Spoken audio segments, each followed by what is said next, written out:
সামনের সিএনজিতে 3 জন মানুষ মনে করেন অ্যাক্সিডেন্টে, রক্তে লাশ ভিজা রয়েছে, কিন্তু কারো হাতে সময় নাই।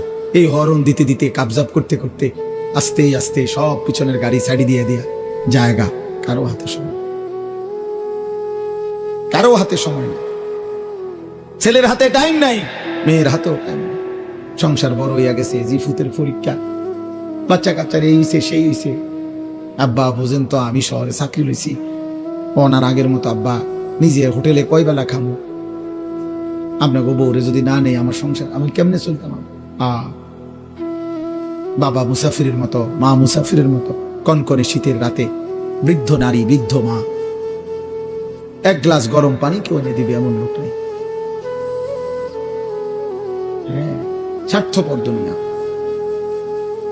তাই আখিরাত, যাদের জন্য সুদ নিলেন, যাদের জন্য কিস্তি নিলেন, যাদের জন্য মিথ্যা বললেন, যাদের জন্য কাস্টমারকে ঠকাইলেন, যাদের জন্য 2 নম্বরই রোজগার করিলেন, এই নাফরমান মুসলমান, সেই সন্তান আজ আপনাকে ছেড়ে চলে গেল কেন?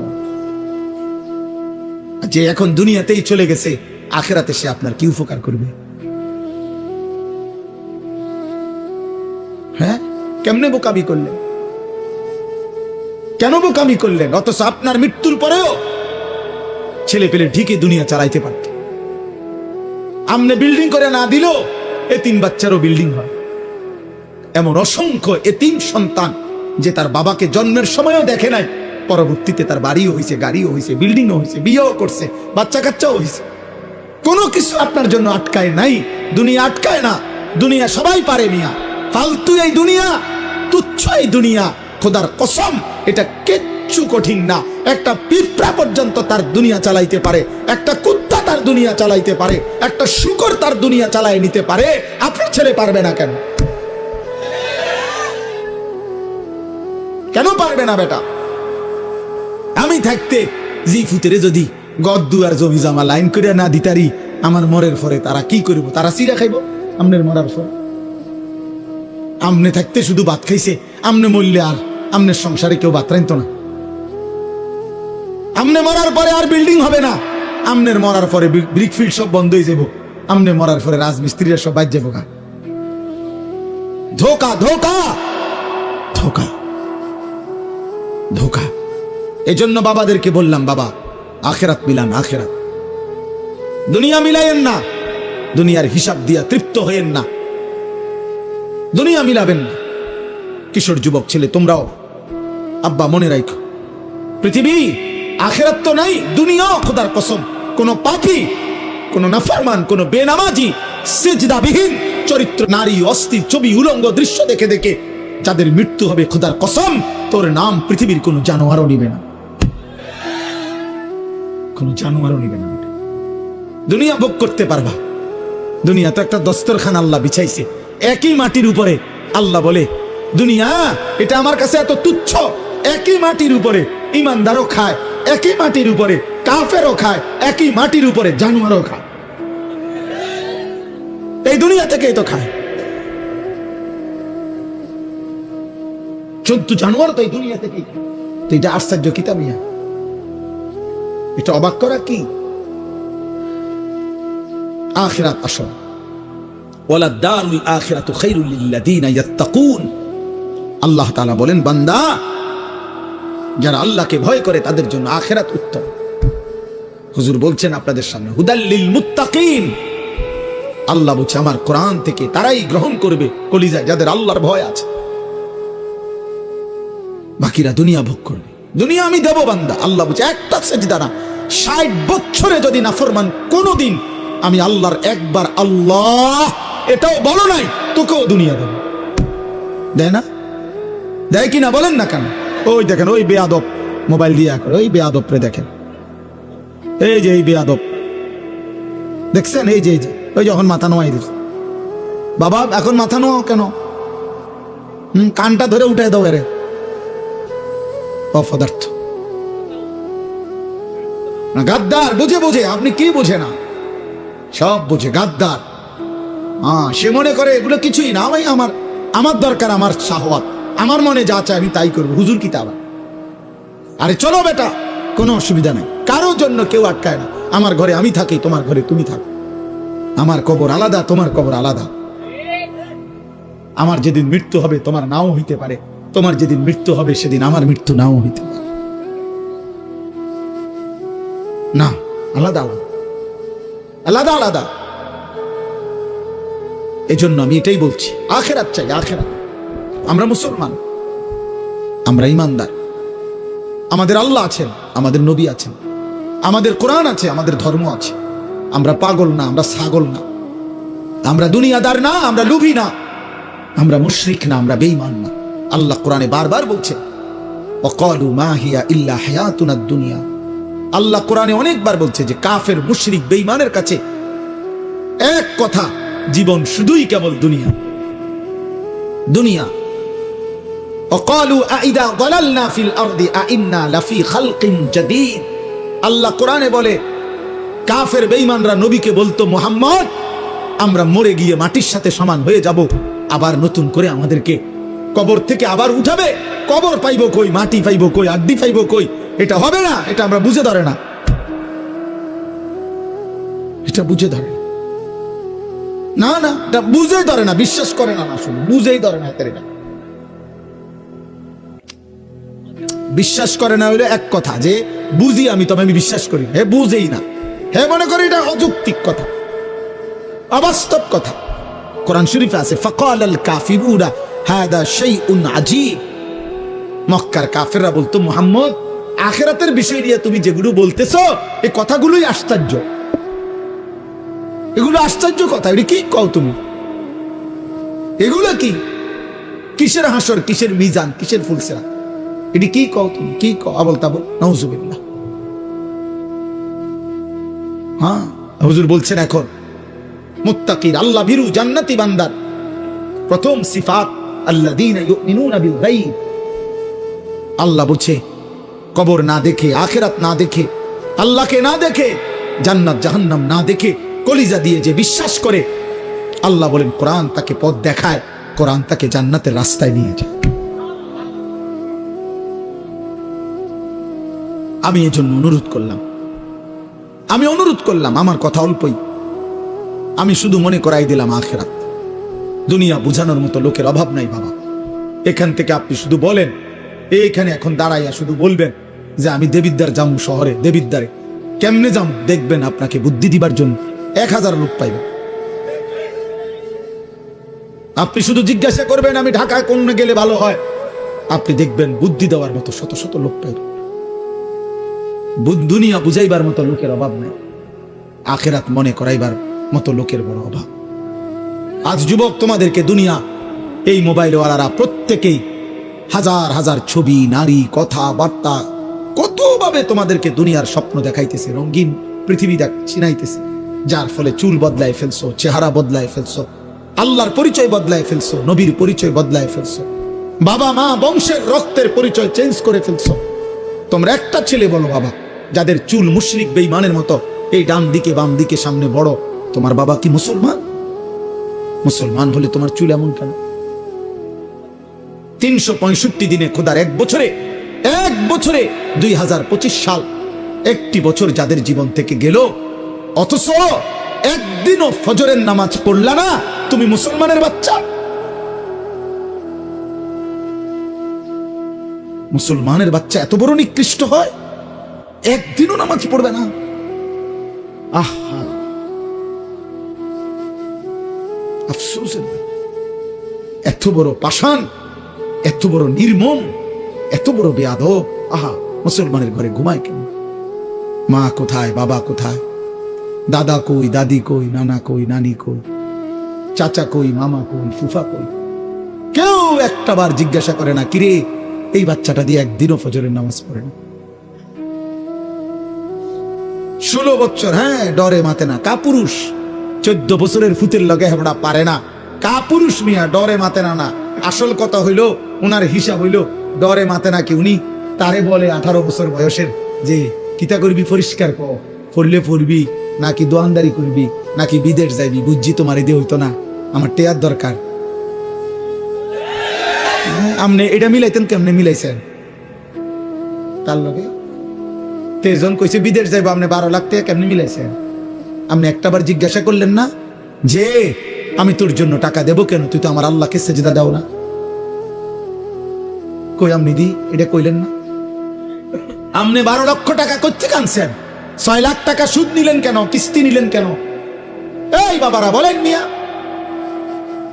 12 লক্ষ টাকা 8 লক্ষ টাকা যারা হারাম সুদে কিস্তিতে নিয়া ছেলেকে বিদেশ পাঠাইছেন, অথবা বাজারে দোকান লইয়া দিছেন, অথবা চাকরির ব্যবস্থা করে দিছেন হারাম টাকা দিয়া, হারামের মাধ্যমে, আপনি বলেন এখানে দাঁড়াইয়া, এই ক্যামেরাগুলোর সামনে এখানে দাঁড়াইয়া এখন বলেন হুজুর আমি 3 লাখ টাকা সুদে লইছি, কিস্তিতে লইছি আমার ফুতের লাইগা, এই আশায় আল্লাহ যেন আমারে জাহান্নাম থেকে মাফ করে, আল্লাহ যেন আমারে আমার ফুতের উসিলায় জান্নাত দেয়, এই জন্য এনে এখন বলেন কেন? তাহলে কেন কেন নিছেন? টাকার লোভে। আমনেও লুবি, আমনের ফুতেও লুবি। সম্পদের লোভে, টাকার লোভে, দুনিয়ার লোভে আপনি বুড়া হইছেন, কিন্তু আখিরাত মনে পড়ে না। বলেন না তো, আপনি এখানে করেন, দাঁড়াইয়া বলেন, প্রতিবাদ করেন, এখানে আসেন, এখন বলেন কেন হারাম নিছেন? গত 30 বছর ধরে ওজনে কম দিছেন কেন? আখিরাতের আশায়। কথা বলেন না কেন? আজকে 10-20 বছর ধরে কিস্তি নিচ্ছেন কেন? আখিরাতের আশায়। তাহলে আপনি বয়স্ক লোক, আপনি আখিরাত ভুললেন কেন? আপনি ফুলার বাপ, আপনি আখিরাত ভুললেন কেন? তা আপনি যদি আখিরাত ভুলে যান, আপনি যদি বিড়ি খান, আপনি যদি গালি দেন, আপনি যদি ঠিক মতো নামাজ না পড়েন, মা যদি পর্দা না করে, তো সন্তান কি শিখবে? বলেন আখলাক শিখবে কার থেকে? সে তো এটাই বুঝবে উপার্জন এভাবেই করতে হয়, জীবন এভাবেই চলতে হয়। হযরত নূহ আলাইহিস সালাম যখন ছেলেটা পানিতে ডুবে যাচ্ছে, কোরআন শরীফে আছে, ছেলেটা হাবুডুবু খাইতেছে ওই তুফানের পানিতে, তখন ওই নূহ আলাইহিস সালাম হাত উঠে আল্লাহকে বলছে, আল্লাহ ওটা আমার ছেলে, আমার বংশধর। আল্লাহ বলছে না, মাফ করুন, ওকে ঈমান দেব না। 950 বছরের নবীকে পর্যন্ত আল্লাহ ফেরত দিছে, দেয় নাই ঈমান। ছেলেটা ডুবে গেছে। জন্য প্রিয় ছেলে, বাবা, তোমার জন্য ইসলাম আটকাবে না, তোমাদের জন্য ঈমান আটকাবে না, আল্লাহর দ্বীন বিজয়ের আটকাবে না, কিছুই আটকাবে না। কিন্তু তোমরা বুঝো নাই অনেকে যে ঈমান কত বড় সম্পদ, মুসলিম পরিচয় কত বড় নিয়ামত। ইচ্ছা করে আল্লাহর দেওয়া দান তোমার হাতে দিছিল, তুমি ফেলে দিলে। তুমি চুল, চেহারা, লিবাস, পোশাক, আখলাক, চরিত্র, অসভ্যতা, নোংরামি, উলঙ্গতা, বেহায়াপনা, জিনা, ব্যভিচার, মদ, জুয়া, অস্থির ছবি, নারী, এক ওয়াক্ত নামাজ না পড়ে সেজদাবিহীন চেহারা দিয়ে তুমি প্রত্যাখ্যান করলে, আল্লাহকে ফিরায় দিলা। তোমার কালেমা তুমি নাও। তুমি দিলা কেন আমার মুসলমান পরিচয়? আমার এটা ভাল লাগে না। বেঈমান আমার পছন্দ, মুশরিক আমার পছন্দ, সিনেমার নর্তকী আমার পছন্দ। মনে রাখো আব্বা, কোরআনুল কারীমের মধ্যে আল্লাহ তাআলা স্পষ্ট ফয়সালা দিয়েছে। আল্লাহ তাআলা বলছেন, পরিষ্কার আল্লাহর সিদ্ধান্ত,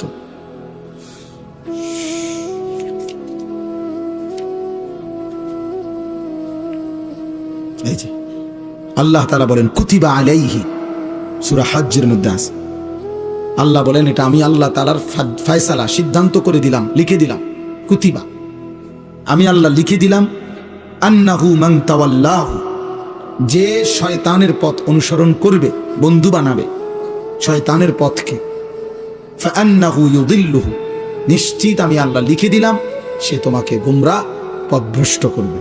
ওয়াহদিহি ইলা আযাবিস সাঈর, এবং অচিরেই এই শয়তানের পথ, শয়তান তোমাকে জাহান্নামের আযাবে পৌঁছিয়ে দেবে।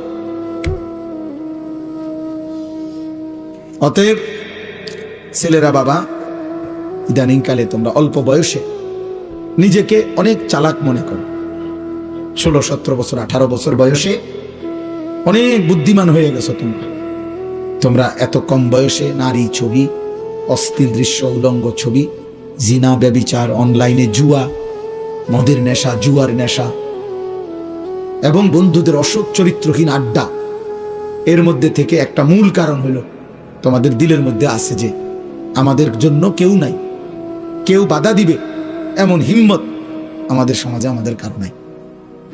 মা বাবা আত্মীয় স্বজন, ওই যে দেখেন ওই বেয়াদব, দেখেন এই যে বেয়াদব, এই দেখেন দুই বেয়াদব, যাও দুনো বেয়াদব উঠে যাও, কানটা ধরে উঠায় দাও, একদম কানে ধরে উঠায় দাও, হিম্মত হইলে তোমার ধাক্কা দিয়ে উঠায় দাও। দেখেন বেয়াদব, দেখেন দুজন ভিডিও করতেছে, এই বললাম না প্রতিবন্ধী। হ্যাঁ এখন লজ্জা পাইছুনি, দেখো এখন যে সবাই ঠিক কইছে, ভাল লাগছে কিনা দেখো, হাসে দেখেন। আস্তাগফিরুল্লাহ, আস্তাগফিরুল্লাহ, ব্রেইনে কাজ করে না। হ্যাঁ বাবা, জানো না তোমরা, হয়তো কেউ বুঝাইয়াও বলবে না তোমাদেরকে, সমাজ তাকায় তাকায় দেখতেছে তোমাদের অধপতন, নদীটা ভাঙ্গা যাইতেছে, পাহাড়টা গলে যাইতেছে, ভবনটা ধসে পড়তেছে, মুসলমানের একটা সন্তান 16 বছরের নষ্ট হয়ে যাচ্ছে, এই সমাজ তাকায় তাকায় দেখতেছে। মুসলমানের একটা 18 বছরের ছেলে চরিত্রহীন হইতে হইতে পচে যাচ্ছে, এই সমাজ তাকায় তাকায় দেখতে। বাবা, আমার চোখের সামনে ছেলেটা নষ্ট হয়ে যাইতেছে, কারো হিম্মত নেই, কারো চুল রাখছো এমন বেঈমানের মতো, এমন গাদ্দার, এমন সন্ত্রাসী, এমন চাঁদাবাজ, এমন দুষ্ট শয়তানের মতো যে এই সমাজের কারো হিম্মত নাই তোম করে বলবে। কারণ চুল দেখলেই তো ভয় হয় যে এটা জঙ্গলি জানোয়ার নাকি মানুষ। চলো আব্বা, মনে রাখো, চলতে থাকো, একদিন থামতেই হবে। একদিন পৃথিবীর বাস্তবতা এটা, হয় মৃত্যু, নয় বার্ধক্য, নয় অসুস্থ, তোমারে থামাই দেবে। মৃত্যু এসে তোমারে থামাবেই, বৃদ্ধ বার্ধক্য আইসা তোমাকে থামাবেই, হয়তো কোনো বিপদ, অ্যাক্সিডেন্ট তোমারে থামাই দেবে। একদিন শুনবা শরীরে এমন রোগ বাসা বাঁধছে। আজকে এক ভাই আমার লগে দেখা করছে, কইছে হুজুর আমি একটা মিনিট আপনার সাথে কথা কইতে চাই। আমি চিনতাম তাকে, মোটরসাইকেল চালাইতো, ব্যবসা করত, সারাটা ক্যান্টনমেন্ট ঘুরত, সারাদিন পরিশ্রম করত। উনি ভালো মানুষ, আমার সাথে 1 মিনিট দেখা করতে দাঁড়াইছিল। আমি ভুলে গেছি, আবার গাড়ি ঘুরাইয়া ওনার সামনে গেছি।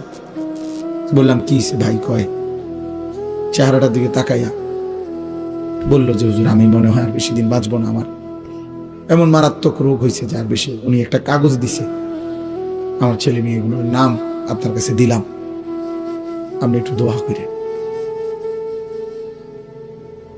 বলছে আমার মেয়েটা একটু বড় হয়ে গেছে, বড় হয়েছে, আপনি যদি পারেন হুজুর একটা কোনোদিন আমি যদি নাও থাকি, না বাঁচি, আমার মেয়েটার জন্য একটা ভালো ছেলে দেখেন।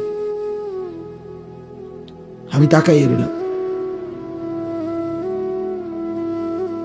এই জন্য দোস্ত থামাই দিবে তোমার, প্রতিদিন কেউ না কেউ থেমে যাচ্ছে, অনেক আনন্দ, অনেক হাসি, অনেক ফুর্তি, অনেক সুস্থতা থেমে যাচ্ছে, তুমিও থেমে যাইবা।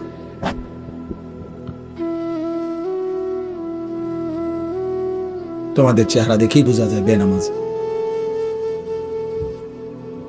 তোমাদের চেহারা দেখেই বোঝা যায় চুল, চেহারা ইসলামের সাথে কোনো সম্পর্ক নেই। কোনো অসৎ লোক তোমাদের বন্ধু, হয় মোবাইলের মাধ্যমে নয়তো বাস্তবতায়। চিল্লাও করে হে হে করলে কি বেটা, মানে এরকম করতেছ যে কি বুঝাইতে চাচ্ছ? কাকে বলতেছ? কাকে বলতেছ? চিল্লাচ্ছ কেন? যারা চিল্লাইতেছ তারা কি জোনায়েদ বাগদাদি যারা, তারা নাকি পাগল, মানে মাতাল আর কি? মানে করছে এটা করলে তো হুজুরে করবো, হয় ঠিক। আহাম্মক কি বলতেছ? বুঝতেছ কিছু? কেন চিৎকার দিচ্ছ? বুঝো কিছু বেটা? আমি কি তোমার সমর্থনের জন্য আসছি নাকি বেটা? তুই ভোটে দাঁড়াইছি নাকি? আমি তোমারে মনে করাইতে আসছি, আমি তোমাকে মনে করাইতে আসছি বাবা তোমার আপন কেউ নাই। স্বার্থপর দুনিয়া তোমারে ভুলে গেছে। যদি মনে থাকতো কারো, তাহলে তোমার বাবার চোখে পানি পড়তো, তোমার মায়ের চোখে পানি পড়তো, তোমার বড় ভাই আপন জনদের চোখে পানি পড়তো যে আমাদের ছেলেটা, আমাদের নাতিটা, আমাদের ভাইটা, আমাগো ভাগিনাটা এমন কেন? আমার এই ছোট ভাই যে বয়ান করছে, প্রয়োজনে তারা এখন ডাইকা জিজ্ঞাসা কর। এক ছোট ভাই, আপন ভাইকে আমি সন্তানের মতো হাতে ধরে রাখছিলাম আজীব।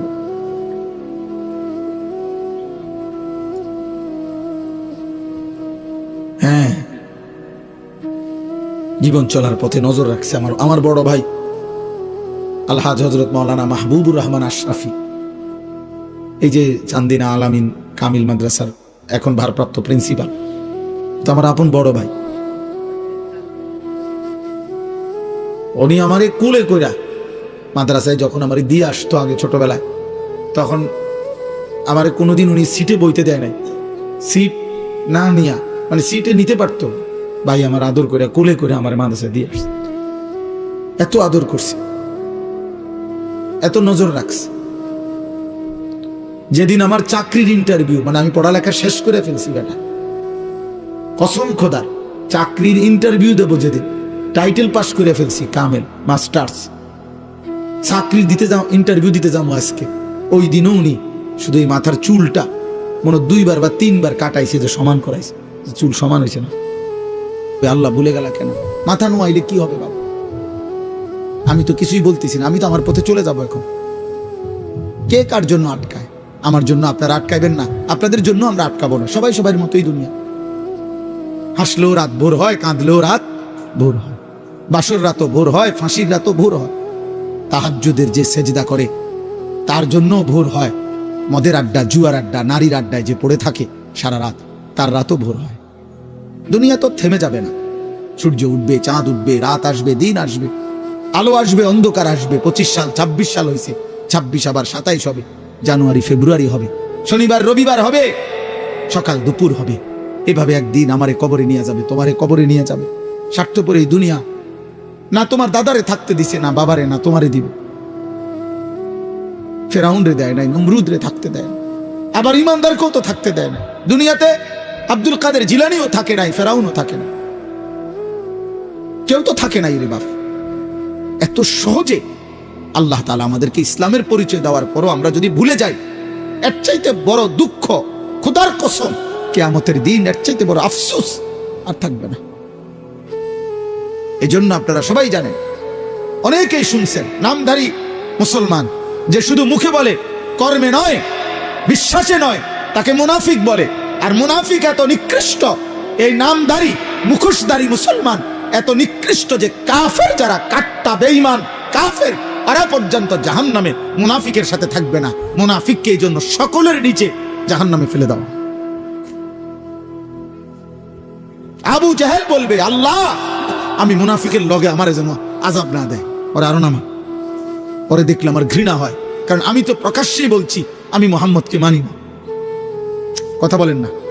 সে তো মৃত্যু পর্যন্ত বলছে আমি মানি না, কিন্তু আমি তো বলছি আমি মানি। আমি বলতেছি আমি মুসলমান, অথচ আমি সেজদা দিচ্ছি না। আমি তাহলে আপনি বলেন কেন? তোমরা যুবক যদি সারা বছর তোমাদের যদি বেঈমানের চুলটাই পছন্দ হয়, তো পুরা বেঈমানের আদর্শ, পুরা বেঈমানের ধর্ম গ্রহণ করতে অসুবিধা তোর কি বেটা? তাই তো বাবার বাঁধন ছেড়ে দে বেটা, পরিবারের বন্ধন ছেড়ে দে, বাপ মার থেকে আলাদা হ বেটা। কোন ফুটবল খেলোয়াড় অথবা কোন ক্রিকেট খেলোয়াড় অথবা ইউরোপের কোন কাফের বেঈমান যাদের মতো চুল রাখছো, যাদের চলাফেরা পছন্দ করছো, তারে বাপ হিসাবে ঘোষণা দাও, তার কাছে SMS করো, তারে বলো আপনি আমার আব্বা। ইহুদির কাছে আশ্রয় চাও, খ্রিস্টানের কাছে আশ্রয় চাও, দেবে আশ্রয়।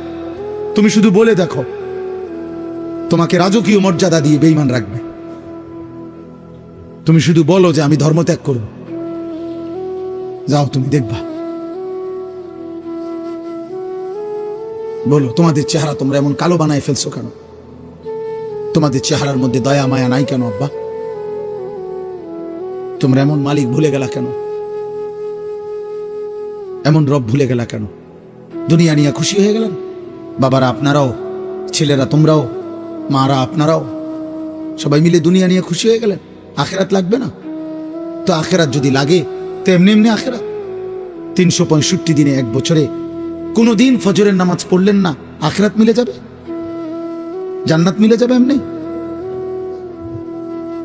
আস্তাগফিরুল্লাহ, আস্তাগফিরুল্লাহ। দেখেন এবার আয়াতের তর্জমা শুনে আল্লাহ তাআলা বলেন, এই আমার তর্জমা বললেই কথা শেষ। 11 নম্বর পারা 10 নম্বর সূরা, সূরা ইউনুস। এই সূরায় আল্লাহ বলেন, জীবনটা যাদের চারটা বিষয় নিয়ে যাদের জীবন কাটে, আল্লাহ তাআলা বলেন তাদের ঠিকানা নিশ্চিত জাহান্নাম। ইন্নাল্লাযীনা লা ইয়ারজুনা লিকাআনা। 1 নম্বর, জীবন চলার পথে যাদের আচরণ, চলাফেরা, উঠা বসা দ্বারা বোঝা যায় যে তারা জান্নাত চায় না, আল্লাহর সাক্ষাৎ চায় না। আল্লাহর সাক্ষাৎ চাওয়া মানে হলো জান্নাত চাওয়া, জান্নাত চাওয়া মানেই হলো আল্লাহর সাক্ষাৎ চাওয়া। চলাফেরা, লেবাস, পোশাক, আচরণ, উচ্চারণ, লেনদেন, সারাদিনের জওয়ান বুড়ার কথাবার্তা, উঠা বসার দ্বারা বোঝা যায় উনি মূলত জান্নাত চায়। আমনে কোন তাইলে, নাহলে আমারে কোন একজন 60 বছরের চাচা যারা বিড়ি খান, আল্লাহর দোহাই আপনি এনে দাঁড়ায় এনে আইসা যে আমি বিড়ি খাই হুজুর, তবে আমি জান্নাতের আশা করি, আপনি আসেন তো। জান্নাতের আশার সাথে বিড়ি সাংঘর্ষিক না? কথা বলে না কেন? তো তাইলে তো আমি কেমনে বুঝতাম আপনি জান্নাতের আশা করেন? একজন চাচা বলেন যিনি 60 বছর হওয়ার পরেও চা দোকানে বসে টেলিভিশনে নর্তকীর নাচ গান দেখেন, আপনি এখানে বলেন আমি জান্নাতের আশা করি? বলুক। 6 লাখ টাকা 12 লাখ টাকা সুদে কিস্তিতে নিয়া যে ফুতেরে বিদেশ পাঠাইছেন, আল্লাহর কসম করে এখানে অনেকগুলো ক্যামেরা আছে, আপনি এনে দাঁড়াইয়া বলেন তো আশা এখানে আসেন, এখানে আজ হুজুর আমি 12 লাখ টাকা 6 লাখ টাকা সুদে নিয়েছি, কিস্তিতে নিয়ে ফুলাগারে বিদেশ পাঠাইছি, এই আশায় আল্লাহ যাতে আমার জাহান্নাম থেকে মুক্তি দেয়, ফুলাগার উসিলায় যাতে আমি জান্নাত যাইতে পারি। দেখো হুজুর হুজুর আছে মুরব্বী আমার, বলেন একজন চাচা বলেন আইসা কি ভাই? তাহলে এর অর্থ কি?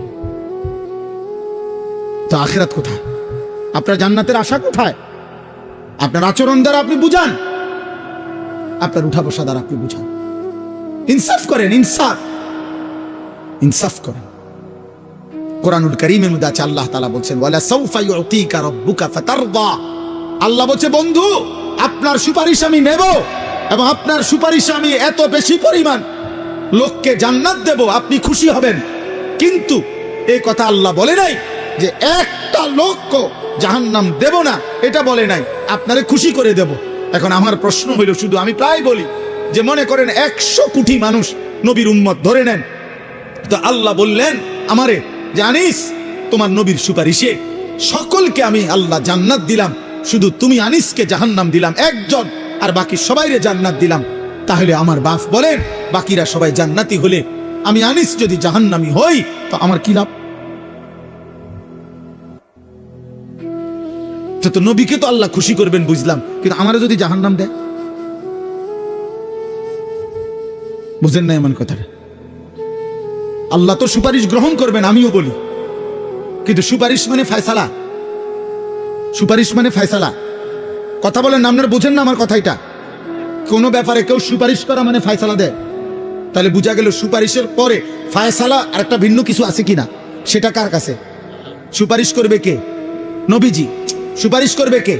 ফয়সালা দেবে কে? তো ফয়সালাতে যদি একজনরে বাদ দেয়, আর সেটা যদি আমি হই, 10 জনকে যদি বাদ দেয় তো 10 জনের মধ্যে যদি আমার নাম থাকে, 20 জনকে যদি বাদ দেয় তো 20 জনের মধ্যে যদি আমার নাম থাকে, তো জাহান্নাম আখিরাত, জাহান্নাম কি 1-2 ঘন্টার মুআমালা? জাহান্নাম কি 2-1 বছরের বিষয় আদি? ভাইয়া আব্বা বোঝো, এক ছেলে বোঝো, মুসলমানের সন্তান, আমি চিল্লাই কেন? আমার অস্থিরতাটা কেন আব্বা? আমি তো তোমার জন্য ভাবলাম, কে তোমারে ফিরাবে, কে তোমারে আল্লাহ চিনাবে? সবাই তো তোমার থেকে বসে আছে দুনিয়া ভোগ করতে, কোন দিন পয়সা কামাই করবা? পুরা ফ্যামিলি বইয়া রইছে, পয়সা কামাও, টাকার দরকার কি? নমাজ রোজা তোর আল্লাহ খোদা তুই বুঝ, তুই আমার টেহা দে, আমার টাকা দরকার, বাইক বিল্ডিং করুক, জমি কিনব, শেষ বয়সে আপেল মালটা খাইব, সাদওয়ানে বইয়া গপ মারবো চাচাই। হ্যাঁ বলেন নাই তো? নাহলে সন্তানকে বঞ্চিত করলেন কেন? আল্লাহর কোরআন থেকে বঞ্চিত করলেন কেন? 6 বছর বয়সে বাচ্চাটা আপনার কাছে কি অপরাধ করছিল যার কারণে তারে দিন শিখান নাই?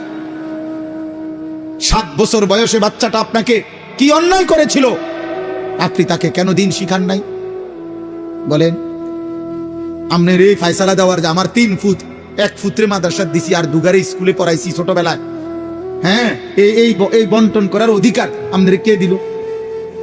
আল্লাহর কোরআন থেকে যে আমার 3 ছেলের মধ্যে আমি একজনরে পড়াবো না, এই সিদ্ধান্ত দেওয়ার অধিকার আমাদের আছে।